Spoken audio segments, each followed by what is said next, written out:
सबैमा नमस्कार। म सुमन घिमिरे पाणिनी संवाद मिडियामा सम्पूर्ण शुभेच्छुक श्रोतागणहरूलाई हार्दिक स्वागत व्यक्त गर्न चाहन्छु।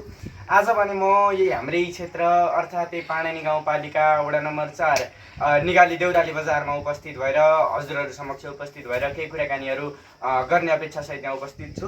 र यहाँ मेरो साथमा एकजना आदरणीय व्यक्तित्व हुनुहुन्छ। उहाँ चाहिँ विभिन्न क्षेत्रमा चाहिँ प्रख्यात हुनुहुन्छ भन्ने कुरा सुनेको छु र उहाँसँग केही कुराकानी गर्न जाँदैछु। म चाहिँ ल सुरु गरौँ उहाँसँगको केही कुराकानी। हजुर नमस्ते, हजुरको परिचय के थियो? मेरो नाम चाहिँ विजय राणा, मेरो घर चाहिँ पश्चिम सल्यानमा पर्छ।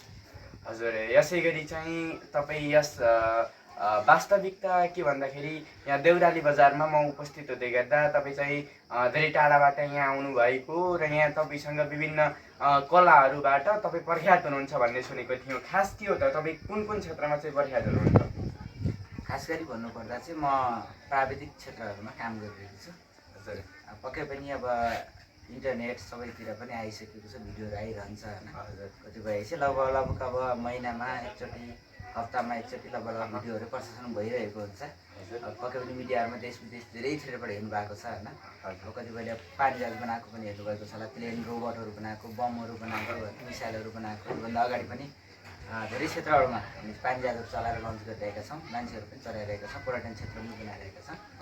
त्यो भएको कारणले चाहिँ त्यही बनाउन विशेष गरी भन्नुपर्दा प्राविधिक क्षेत्रमा म बढी काम गर्छु, आबद्ध रहेछु। यसै गरी तपाईँले भन्नुभयो विभिन्न प्लेनहरूको आविष्कार गरिरहेको हुन्छु, विभिन्न पानी जहाजहरू निर्माण।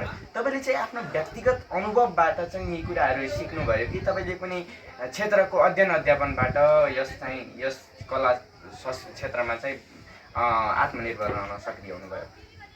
भन्नुपर्दा मेरो चाहिँ अब शिक्षामा भन्यो भने चाहिँ म गभर्मेन्ट सरकारी स्कुलमा चाहिँ 12सम्म चाहिँ अध्ययन गरिरहेको थिएँ। त्यसै मेरो भनेको बाहिर प्र्याक्टिकल विधि बढी मैले बाहिरतिर नै अनुसन्धान गरेँ, त्यसैबाट नै मैले सिकेको ज्ञान हो। हजुर, जस्तो कि तपाईँले चाहिँ विभिन्न प्रविधिहरू निर्माण गर्दै गर्दाखेरि केही कठिनाइहरू भोग्नु परेको छ कि छैन? अब कुनै पनि काम गर्दाखेरि त कठिनाइहरू भइहाल्छ नि होइन। खाना खाँदाखेरि पनि त किनकि कठिनाइहरू हुन्छ होइन, हरेक क्षेत्रमा कठिनाइहरू भइहाल्छ। तर त्यो कठिनाइलाई पनि अब न्यूनीकरण गर्दै अगाडि बढिरहेको छु। हजुर, एकदमै राम्रो काम गरिरहनु भएको छ। साथै अझ एउटा कुरा के जोड्न चाहेँ भन्दाखेरि जस्तो विभिन्न चाहिँ कुराहरू आविष्कार गर्न, जस्तै प्लेनहरू भयो है, त्यसै गरी पानी जहाजहरू बनाउनु लगायत विभिन्न प्रविधिहरू निर्माण गर्दै गर्दाखेरि तपाईँले चाहिँ उक्त प्रविधिमा आवश्यक सरसामग्रीहरू कसरी उपलब्ध गरिरहनु भएको छ? अब यसमा चाहिँ अब विशेष गरी भन्न खोज्नुभयो हजुर, सरकारी निकायबाट पनि हेर्नु सकिँदैन। हजुर, अब यसमा चाहिँ सरकारी निकायबाटै छैन। अब हामीले कसरी गरिरहेका छौँ त भन्दाखेरि हामीले एउटा पाटो भनेको कुनै व्यवसायिक पाटोहरू गर्छौँ। जस्तै मान्नुहोस्, इनोभेन्सन भनेको चाहिँ कुनै व्यक्ति मानव जीवनका लागि आवश्यक पर्ने चिजहरू, वस्तुहरू बनाइदिनु होइन। अहिले हामी पछिल्लो समय चाहिँ जनावर धपाउने उपकरणहरू बनाएर बिक्री गरेका छौँ। त्यसपछि तपाईँको धेरै बेर बाजा धपाउने यन्त्रहरू, त्यसपछि तपाईँको गाउँ गाउँमा गएर चाहिँ हामीले कृषि सम्बन्धी तालिमहरू दिइरहेका छौँ होइन।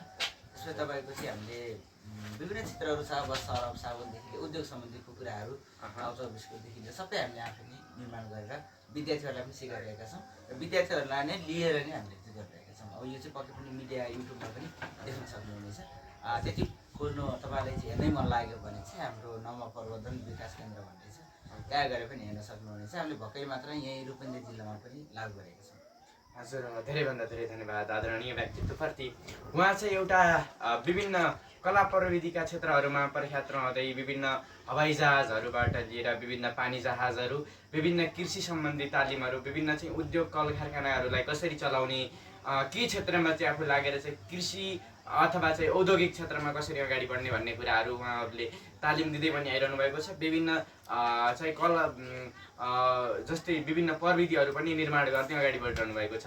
र जस्तै भोलिका दिनमा पनि उहाँले अझै राम्रा राम्रा कुराहरूको आविष्कार गर्ने, अगाडि बढ्ने गरेर अझै राम्रो चाहिँ प्रविधिहरू निर्माण गर्न सफल हुनुहुनेछ भन्ने शुभकामना व्यक्त गर्दै साथै एउटा कुरा के जोड्न चाहेँ भन्दा हजुरलाई चाहिँ मैले सुनेको हजुर कान्छो वैज्ञानिक भन्ने पनि सुनेको थिएँ। यसको वास्तविकता के हो त? खास यो त कतिपय व्यक्तिहरूले भन्नुहुन्छ। हजुर, कसैले के भन्नुहुन्छ, कसैले के भन्नुहुन्छ, उहाँहरूको एउटा बुझाइमा मात्रै सिम्पल। ए हजुर, धन्यवाद। यति भन्दै मैले केही धेरै कुराहरू लम्ब्याउन चाहन्न, यति भन्दै यहाँबाट बिदा हुन चाहन्छु। हस्त, धन्यवाद, नमस्कार। साथै यस्तै कलाहरू प्रविधिहरू निर्माण गर्नका लागि हामी आफै सक्षममा आफू व्यक्तिभित्र एउटा चिन्तन रहन जरुरी छ।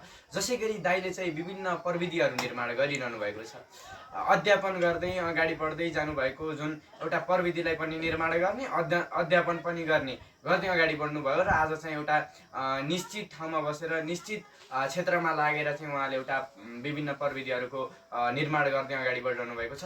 सम्पूर्ण नागरिकहरू चाहिँ यस्तै क्षेत्रमा चाहिँ आत्मनिर्भर रहन जरुरी छ। तब मात्र हाम्रो चाहिँ एउटा अगाडि बढ्न सकिन्छ, तब मात्र हामी एउटा सक्षम नागरिक बन्न सकिन्छ भन्ने कुरा यहाँ अवगत गर्दै यहाँबाट बिदा हुन चाहन्छु। हस्त, धन्यवाद, नमस्कार।